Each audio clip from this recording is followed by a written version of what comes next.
अपने मन में जानता हूं महाभारत सार को, मैं निमंत्रण नहीं दूंगा कृष्ण के अवतार को, क्योंकि जानता हूं अंततः निष्कर्ष ये ही आएगा, कायर कहेगा विश्व उसको जो युद्ध ना कर पाएगा। से वो बहलोल खान को दो हिस्सों में फाड़ देने वाला प्रताप, हल्दी घाटी छोड़कर भारत के महान राजा जिसने भगवी ध्वज की शान को बरकरार रखा, अकबर कभी भी मेवाड़ पर मुगलिया ध्वज नहीं फहरा पाया। महाराणा प्रताप जी का जन्म कुंभलगढ़ किले में हुआ था, जो कि राणा कुंभा द्वारा निर्मित है। महाराणा प्रताप जी के 3 भाई थे, राणा शक्ति सिंह, जगमाल सिंह और विक्रम सिंह।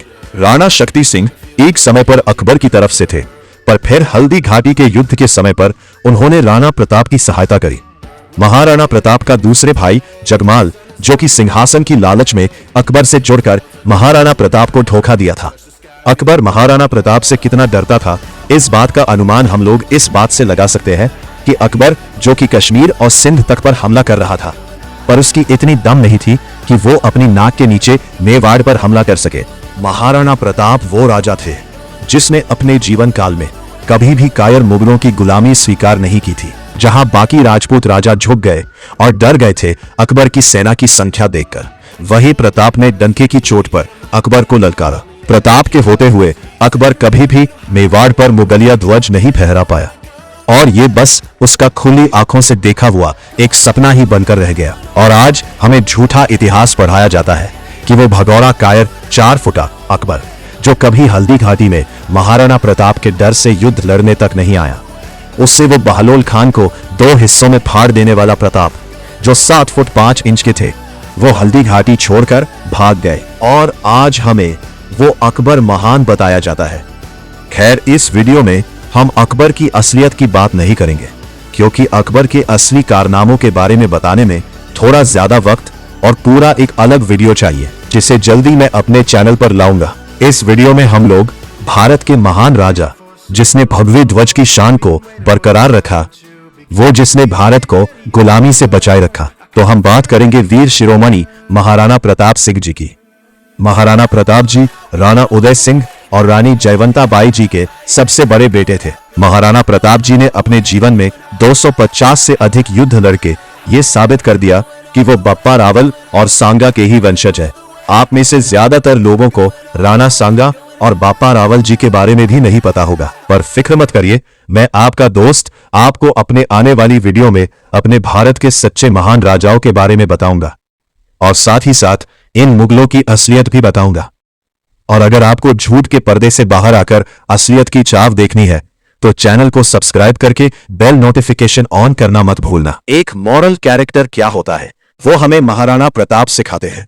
महाराणा प्रताप और अकबर के बीच में कई युद्ध होते हैं, जिसमें से एक युद्ध में अकबर की तरफ से अस्की सेना का नेतृत्व करने आते हैं अब्दुल रहीम खान ए खाना। रहीम खान अपना डेरा अपने पूरे परिवार के साथ शेरपुर राजस्थान में लगाते हैं। जब वह अपने परिवार को शेरपुर में छोड़कर आगे हमला करने के लिए जाते हैं, तब कुंवर अमर सिंह, जो कि राणा प्रताप के सबसे बड़े बेटे थे, वो मौका देखकर अब्दुल रहीम के शेरपुर के शिविर पर हमला कर देते हैं और अब्दुल रहीम के पूरे परिवार और उनकी सारी बेगमों को बंदी लेते हैं। और जब ये बात महाराणा प्रताप को पता चलती है, तो वो अमर सिंह को डांटते हैं और कहते हैं कि ये एक धर्म युद्ध है और उनकी लड़ाई अब्दुल रहीम से है, ना कि उनके परिवार से। और इसके बाद वो उनके परिवार को वापस शिविर तक पहुंचाते हैं और साथ ही एक माफी पत्र भी लिखते हैं। अब्दुल रहीम, जो कि एक कवि थे, उन्होंने अपनी कई कविताओं में महाराणा प्रताप का उल्लेख भी किया है। उन्होंने महाराणा प्रताप के नाम को अमर बताया है। उन्होंने यह तक कहा है कि धर्म हमेशा रहेगा, धरती भी रहेगी, मुगल एक दिन खत्म हो जाएंगे, पर महाराणा प्रताप जी का नाम अमर रहेगा। यह सोचिए, उन प्रताप में कुछ तो बात रही होगी कि उनको मारने की सोच से आए हुए उनके दुश्मन अब्दुल रहीम उनकी तारीफ कर दें और उनके नाम को अमर बताएं। और इस कहानी को आप किसी भी ट्रस्टेड प्लेटफॉर्म पर जाकर वेरीफाई कर सकते हैं। यह घटना पूरी सच है। जब भी हम महाराणा प्रताप की बात करते हैं, तो उनके घोड़े चेतक की याद आना स्वाभाविक है। चेतक सिर्फ इसके लिए महान नहीं था क्योंकि उसने 26 फुट की घाटी लांघकर महाराणा प्रताप जी की जान बचाई थी, बल्कि इससे कई ज्यादा, जो आपको कोई नहीं बताएगा, क्योंकि वो नहीं चाहते कि आप उन मुगलों के महानता के जाल से बाहर आ जाए। पर मैं आपको सच्चाई तक ले जाऊंगा, तो अब इस बात को ध्यान से सुनिएगा। महाराणा प्रताप जी का वजन 110 किलो था और वो रणभूमि में 208 किलो से भी अधिक का वजन उठाते थे, जिसमें 2 तलवारें 25-25 किलो की, एक कवच 72 किलो का और एक भाला 81 किलो का शामिल था।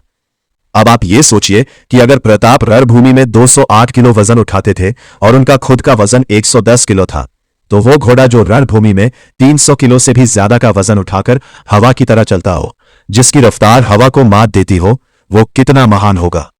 वीडियो को पूरा अंत तक देखने के लिए आपका धन्यवाद। वीडियो को हाइप जरूर करिएगा, क्योंकि जैसे आपको एक नई जानकारी मिली है, वैसे ही आपकी मदद से किसी और को भी नई जानकारी मिलेगी। और मैं ये दावे से कह सकता हूं कि वीडियो के बाद आपने कुछ ना कुछ तो नया जरूर सीखा ही होगा। इसलिए चैनल के साथ हमेशा के लिए जुड़कर चैनल की हर एक वीडियो को जरूर देखिए।